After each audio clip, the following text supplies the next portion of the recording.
every day, millions of fresh banknotes are printed in the United States. Even in a digital age, physical money is still being made in massive quantities. But before we get into the high-tech machines and secret inks, let's rewind a bit. Long before cash and green ink, people bartered grain, tools, livestock. Then came metal coins, shiny, heavy, and valuable. During the American Civil War, paper money made its big debut. Soldiers were paid in greenbacks, and the U.S. began printing currency in bulk. Then, in 1913, the Federal Reserve was born, the brain of our banking system. Back then, each dollar was backed by gold or silver. But by the 1970s, we shifted to what's called a fiat system. That means today's money has value because we trust the government behind it, not because it's backed by precious metals. So how's a dollar actually made? It starts with design, not on a laptop, but carved by master engravers. Every line in Lincoln's beard or Franklin's face is hand-cut with surgical precision. It's art, and also a key defense against counterfeiting. That's why modern bills are packed with security. Watermarks, microprinting, hidden threads, and ink that changes color. Next comes the paper. It's not regular stuff. It's a special blend. 75% cotton, 25% linen. That's what gives money its tough, almost cloth-like feel. Red and blue fibers are woven into it, and only one company makes it, Crane Currency in Massachusetts. Blank sheets go through offset printing, which lays down background colors. Then comes intaglio printing, machines pressing each sheet with 20 tons of force. That creates raised ink you can feel with your fingers, another anti-counterfeit trick. Next, each bill gets its identity, a green treasury seal and a unique serial number that shows where and when it was printed. It's like a birth certificate for money. Before going out into the world, every bill is scanned by high-speed cameras. If a print is off, it gets tossed.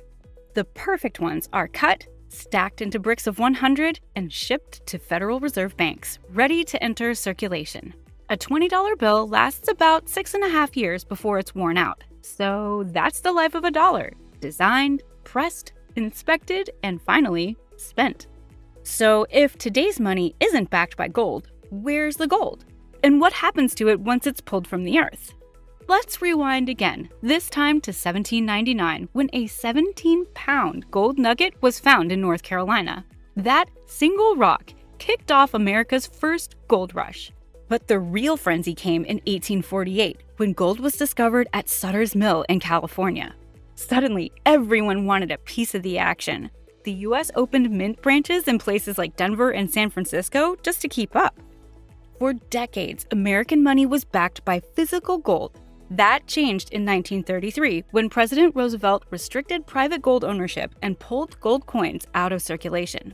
Then, in 1971, Nixon officially ended the gold standard, cutting the final tie between the dollar and gold. From that point on, gold became a commodity, not a currency anchor. So how is gold actually mined and transformed into those shiny bars? It all starts with exploration. Geologists use satellites, maps, and soil samples to locate gold deposits. Once a promising spot is found, the land is drilled and blasted either by open-pit mining or underground tunnels. Here's the surprising part. Gold is incredibly rare. On average, 1 ton of rock yields less than an ounce of gold. So after the rock is crushed down into powder, it's treated with cyanide or separated using gravity. It's a dirty business with serious environmental risks, but it's how most gold is extracted today. The powder eventually becomes a doré bar, a rough blend of gold and other metals. These bars head to a refinery, where they're melted in a 2,000-degree Fahrenheit furnace, then purified into 99.99% pure gold.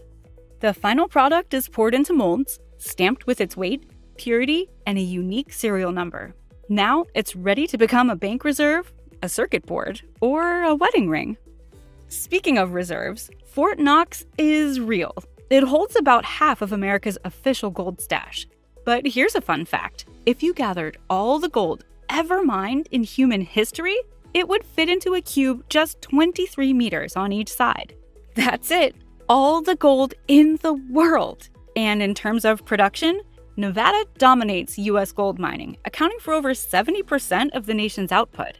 The largest nugget ever found is over 150 pounds, a literal chunk of fortune. Now let's move on to passports. It's just a little booklet, maybe tucked in your drawer or buried in your backpack. But a passport is one of the most powerful documents you can own. The idea of a passport isn't new. In fact, it goes back over 2,000 years. In ancient Persia, kings issued written letters granting travelers safe passage through hostile lands. During the Middle Ages, nobles and traders carried similar documents, proving who they were and where they were allowed to go. But it wasn't until the rise of nation-states in the 19th century that passports became standardized tools of identity. Then came World War I, and suddenly, borders slammed shut. Countries needed stricter control over who was coming and going.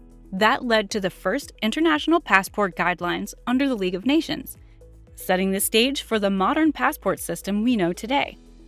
Fast forward to the 1980s. Welcome to the tech era. The machine-readable zone, that funky string of letters and numbers at the bottom of your passport, made processing faster and more secure. Then came biometric passports, which now include microchips, UV ink, holograms, and even facial recognition data, all packed into just a few pages. Modern passports are basically mini computers wrapped in leather. But before you can jet set across the globe, you have to get one. The process starts with collecting your biographic and biometric data, birth certificates, photos, fingerprints, and sometimes even an interview. Once you're approved, your info is sent to a high-security printing facility. That's where the magic happens. The passport is built with tamper-proof paper, embedded threads, watermarks, and sometimes even RFID chips in the back cover. Each page is designed to be nearly impossible to forge. The document is then stitched, bound, and encoded. Your digital identity now embedded in an unassuming little book. Next comes inspection. Every finished passport is double-checked, scanned, and verified before being mailed out or made available for pickup. Standard processing takes 1 to 6 weeks, but expedited options can turn things around in 24 to 72 hours. Most passports last between 5 and 10 years, depending on your age and country of issue. And here's a fun stat.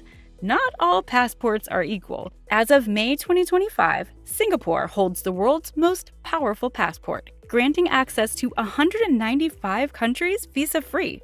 The US ranks 10th with access to 185 countries, while Ireland ranks high on digital nomad-friendly lists. So yes, it's just a booklet, but it can open the whole world. And just like currency or gold, it's built on trust, security, and a whole lot of hidden tech.